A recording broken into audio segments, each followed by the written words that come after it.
Cell 3, the variance. If you get to the stage where you can do a one-arm pull-up, you've reached a world-class status of strength. As far as pulling power goes, you'll have all you need.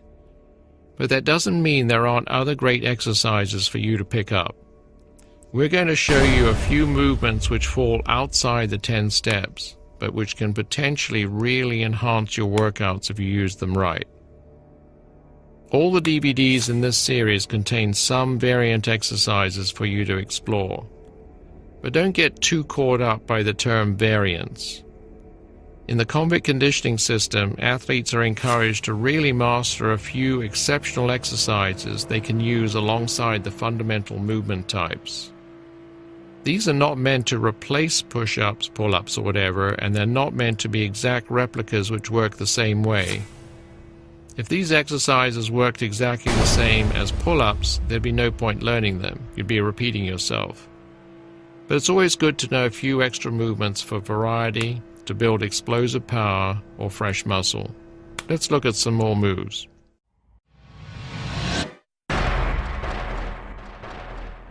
Clapping pull-ups.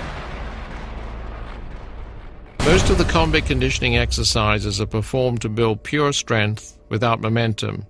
But it's always good to have mastered an explosive version of any movement in case you want to work on your speed and power. Pull-ups are no exception. Just as the basic plyometric version of the push-up is the clapping push-up, it's true that the most fundamental speed and power drill for pull-ups is clapping pull-ups. Clapping pull-ups work exactly as they sound. You perform a pull-up and you clap your hands at the top. To get the momentum to do this, you really need to be explosive. Pull yourself up as high and hard as you can, and don't be afraid of kipping your legs and swinging your body as you go. The best plyo exercises tend to be total body explosions. Training ideas. If you want to build explosive power, the best way is to work on quality, not quantity. When you train clapping pull-ups, do it when you're fresh, not exhausted, and try to get the most powerful, crisp reps you can. When your form starts to break down, take a rest. A few sets of 3 to 5 really explosive reps will charge up your nervous system much better than a set of 20 reps, when most of them are slow and sluggish.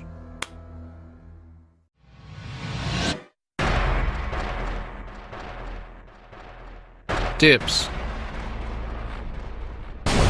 The first alternative to pull-ups we're going to show you is the traditional dip. Dips don't look like pull-ups. You press your body up rather than pull it. But because, as for pull-ups, the force is going laterally straight down, you work the big torso muscles, the lats, in a similar way. Whereas pull-ups primarily work the lats, back, and biceps, dips work the lats, pecs, and triceps. Once you're using body weight, pull-ups and dips are a classic combination to pack a huge amount of muscle on the torso and arms. Dips can be done on parallel bars or even using the backs of 2 chairs if they're sturdy enough. Training ideas. Dips are a great finishing exercise after pull-ups because they help you train your lats even after your biceps are fried. Just grit your teeth and push out as many as you can. If you want to focus on the exercise to build strength, you can start progressively with your feet up on something to make things easier. Build your reps before allowing your feet to hang down to get your joints used to the exercise. You can make dips harder by using a wider grip or adding weight, but it's more sensible to just perfect your form over time to make things harder.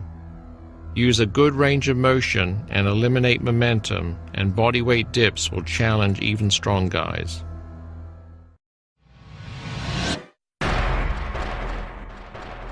Reverse planche.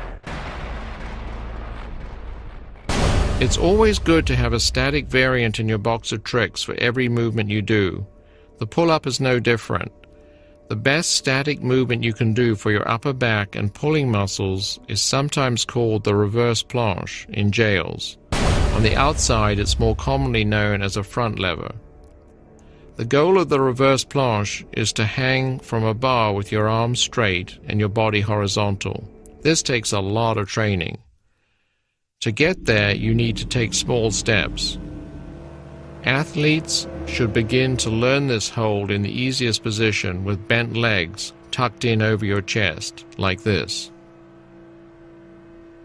This bent leg position is sometimes called the tuck position. Start off by holding this position for as long as you can.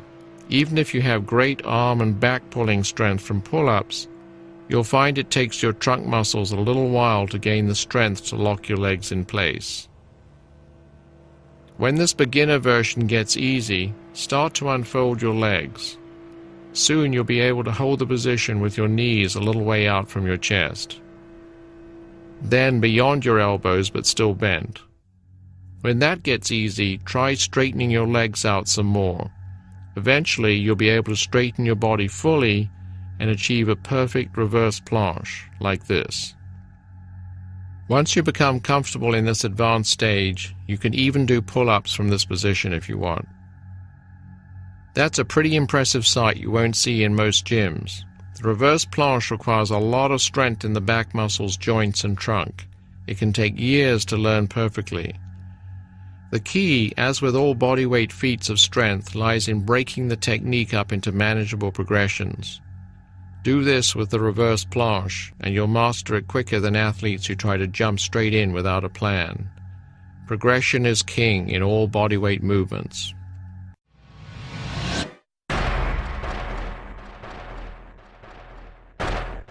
Sentry pull-ups.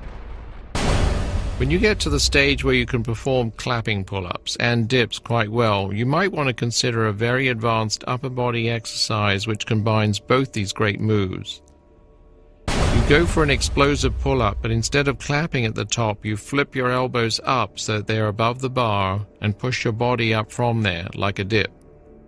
This exercise is called the sentry pull-up in a lot of prisons, but it's usually known as the muscle-up on the outside. Training ideas. The sentry pull-up is an incredible move. It generates explosive power in the trunk and upper body and builds huge strength in every single muscle of the torso and arms. It's also incredibly functional. You're really doing something impressive with your body. When you can perform a few good sentry pull-ups, you really are hanging with the big guys. You'll be approaching elite-level bodyweight ability. There you have it, every technique and nuance you need for a lifetime of pull-up training. Now you just need to put it into practice. There are plenty of routine and programming ideas in the Convict Conditioning Manual. The forum at dragondoor.com is also a #1 resource for all things convict conditioning. But if you want to become a master of the one-arm pull-up, you'll want to know how to train for the opposite antagonistic move so you can train every single muscle in your upper body to perfection. We're talking about the one-arm handstand push-up. That's the subject of the 6th and final DVD of the Convict Conditioning series, Beyond Power, the one-arm handstand push-up series. Enjoy, and until next time, keep doing those pull-ups.